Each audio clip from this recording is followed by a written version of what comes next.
મિત્રો, પ્રોગ્રેસ કિચનમાં આપણું સ્વાગત છે। તો આજે આપણે બનાવીશું પંજાબી ઢાબા સ્ટાઇલ દૂધી કોફતાનું શાક। તેના માટે મેં અહીં વજનમાં 400 ગ્રામ જેટલી દૂધી લઈ લીધી છે। દૂધી આપણે એકદમ પતલી નહીં અને એકદમ જાડી નહીં એવી દૂધી આપણે પસંદ કરવાની છે, જેથી તેમાં વધારે બીનો ભાગ ન હોય। હવે દૂધીને આપણે આગળ અને પાછળનો ભાગ કાઢી લઈશું અને પીલરની મદદથી એને આપણે બધી છાલ ઉતારી લઈશું।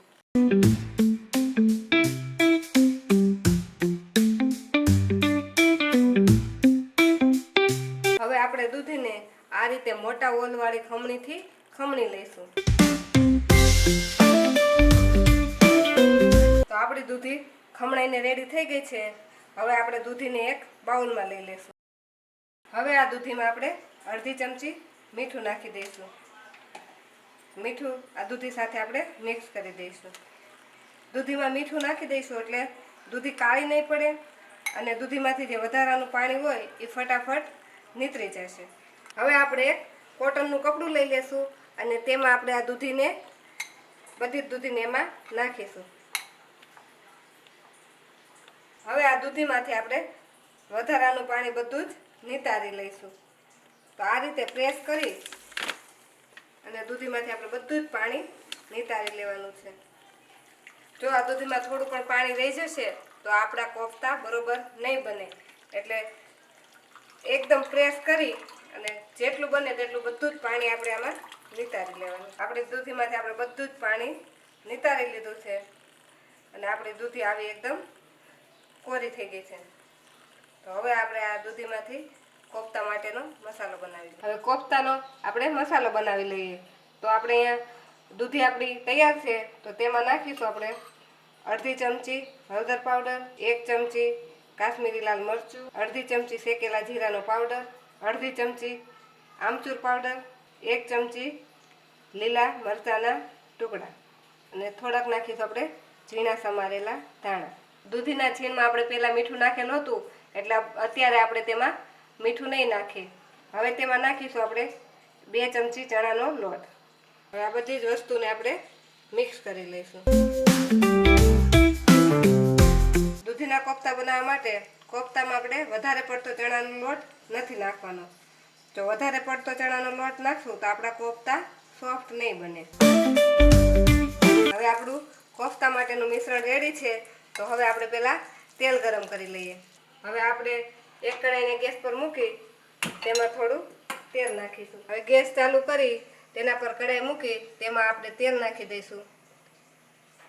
આપણું તેલ ગરમ થાય ત્યાં સુધીમાં આપણે કોફતા વાળીશું। હથેળી પર થોડુંક તેલ લગાવીને આમાંથી આપણે મીડિયમ સાઈઝના કોફતા વાળી લઈશું। આવી જ રીતે આપણે બધા કોફતાને વાળી લઈશું। આપણા બધા જ કોફતા બનીને રેડી થઈ ગયા છે અને આપણું તેલ પણ ગરમ થઈ ગયું છે। હવે આ તેલમાં આપણે આપણા કોફતાને તળી લઈશું। કોફતા તળવા ટાઈમે આપણે તેલને મીડિયમ એવું ગરમ કરવાનું છે। જો વધારે પડતું તેલ ગરમ થઈ જશે તો કોફતા ઉપરથી લાલ થઈ જશે અને અંદરથી કાચા રહેશે। મીડિયમ ગરમ એવા તેલમાં આપણે બધા જ કોફતાને તળી લઈશું અને તેલમાં નાખ્યા પછી આ કોફતાને આપણે તરત જ ફેરવવાના નથી, એને 1 મિનિટ માટે આ રીતે તળાવવા દઈશું, પછી જ આપણે એને હલાવીશું। હવે 1 મિનિટ થઈ ગઈ છે, તો આપણે આ રીતે આપણે બધા જ કોફતાને ફેરવી લઈશું। આ રીતે હલાવીને બધા જ કોફતાને સાઈડને થોડીક આમ પલટાવી લઈશું અને આ કોફતાને ગોલ્ડન બ્રાઉન રંગના થાય ત્યાં સુધી આપણે તળાવવા દઈશું। હવે આપણે આ કોફતાને આ રીતે વચ્ચે વચ્ચે આ રીતે હલાવતા રહીશું, જેથી તે બધી જ સાઈડ એક સરખું ગોલ્ડન બ્રાઉન રંગનું તળાય। આપણા કોફતા તળાઈને ગોલ્ડન બ્રાઉન રંગના થઈ ગયા છે, તો હવે તેને આપણે એક પ્લેટમાં કાઢી લઈશું। તો હવે આપણે દૂધી કોફતાના શાક માટેની ગ્રેવી બનાવી દઈશું। તો ગ્રેવી બનાવવા માટે મેં અહીં 2 નંગ આવા મોટા સમારેલા ટામેટાં લઈ લીધા છે, 1 નંગ મરચું લઈ લીધું છે અને 1 નંગ ડુંગળી લઈ લીધી છે। આ બધી જ વસ્તુને આપણે એક મિક્સરની જારમાં પીસી લઈશું। આ ગ્રેવીને પીસવા ટાઈમે આપણે આમાં પાણી એડ નથી કરવાનું।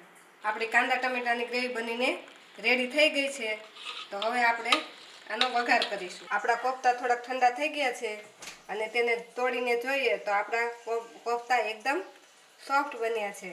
અને તેમાં દૂધીનું પ્રમાણ ખૂબ જ વધારે છે.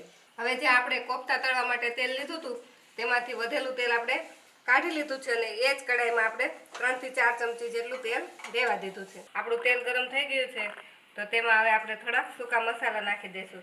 તો તેમાં આપણે 1 તમાલપત્ર નાખીશું, 1 તજનો ટુકડો નાખીશું અને 2 લીલી એલચી નાખીશું. 1 ચમચી જીરું નાખી આ મસાલાને સારી રીતે સાતળી લઈશું. આપણો મસાલો સતળાય એટલે તેમાં અડધી ચમચી આપણે હિંગ નાખીશું અને પછી 1 ચમચી લસણની પેસ્ટ નાખીશું. લસણની પેસ્ટને આપણે તેલ સાથે સારી રીતે સાતળી લઈશું, જેથી આપણે શાકમાં કાચા લસણની સ્મેલ ન આવે. હવે આપણે 1 ચમચી લીલા મરચાંના ટુકડા નાખી દઈશું. તેમાં નાખીશું આપણે ટમેટા અને કાંદાની ગ્રેવી. હવે આપણે બધી જ વસ્તુને મિક્સ કરી દઈશું. હવે આ ગ્રેવીને આપણે સારી રીતે ઉકળવા દઈશું. આપણી ગ્રેવી હવે ઉકળી ગઈ છે તો હવે આપણે એમાં મસાલા કરી લઈશું. આપણે ગ્રેવીમાં નાખીશું અડધી ચમચી હળદર પાવડર, 1 ચમચી કાશ્મીરી લાલ મરચું. કાશ્મીરી લાલ મરચાંથી આપણા શાકનો કલર એકદમ લાલ આવશે. 1 ચમચી ધાણા જીરું પાવડર, અડધી ચમચી નાખીશું આપણે ગરમ મસાલો, અડધી ચમચી નાખીશું આપણે ખાંડ, સ્વાદ પ્રમાણે નાખીશું મીઠું. હવે આ બધી જ વસ્તુને ગ્રેવી સાથે મિક્સ કરી દઈશું. બધી જ વસ્તુ ગ્રેવી સાથે સારી રીતે મિક્સ થઈ ગઈ છે તો હવે આને આપણે ઢાંકીને સાઈડમાંથી તેલ છૂટું પડે ત્યાં સુધી માટે કૂક થવા દઈશું. 5 મિનિટ થઈ ગઈ છે અને આપણી ગ્રેવીમાંથી તેલ પણ છૂટું પડવા માંડ્યું છે. તો હવે આપણે આમાં થોડુંક આપણે દહીં નાખીશું. અહીં મેં અડધી વાટકી દહીં લીધું છે, તેને આ રીતે ચમચીની મદદથી થોડું ફેટી લીધું છે. દહીં નાખીને આ રીતે સતત હલાવીને દહીંને ગ્રેવી સાથે મિક્સ કરી દઈશું. દહીં નાખ્યા પછી આપણે આ ગ્રેવીને 1 મિનિટ માટે આ રીતે હલાવતા હલાવતા કૂક કરી લઈશું. અને હવે તેમાં નાખી દઈશું આપણે જે દૂધીનું પાણી વધેલું હતું તે. આ બધી વસ્તુને મિક્સ કરી પાછું ઢાંકીને અને 5 મિનિટ માટે કૂક થવા દઈશું. જો તમને ત્યારે ગ્રેવી થોડીક વધારે જાડી થાય એવું લાગે તો તમે આમાં સાદું પાણી પણ નાખી શકો. 2 મિનિટ ઉકળતા આપણી ગ્રેવી આટલી જાડી થઈ ગઈ છે અને હજુ તે ઉકળશે તો એ વધારે ઘાટી થશે, એટલે આમાં હું પણ અત્યારે અડધા કપ જેટલું પાણી નાખી દઈશ. હવે આ ગ્રેવીને આપણે ફરીથી ઉકળવા દઈશું. હવે 5 મિનિટ માટે આપણે ગ્રેવી ઉકળી ગઈ છે તો હવે તેમાં આપણે નાખી દઈશું કોફતા. હવે આપણે બધા જ કોફતા ગ્રેવીમાં નાખી દીધા છે તો આને આપણે એકવાર આ રીતે હલાવીને 5 મિનિટ માટે આને કૂક થવા દઈશું. કોફતા નાખ્યા પછી આપણે શાકને વધારે પડતું ગેસ પર નથી રાખવાનું.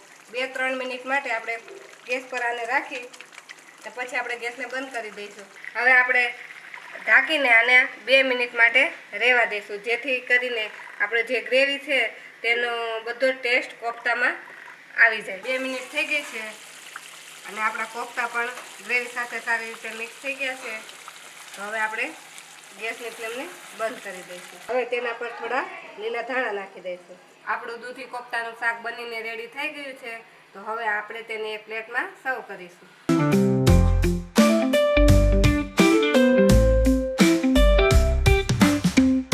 તો આપણું દૂધી કોફતાનું શાક બનીને રેડી થઈ ગયું છે.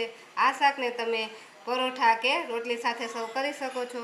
જો તમને અમારી આજનો વિડીયો ગમ્યો હોય તો અમારા વિડીયોને લાઈક કરો અને પ્રોગ્રેસ કિચન ચેનલને સબસ્ક્રાઈબ કરો.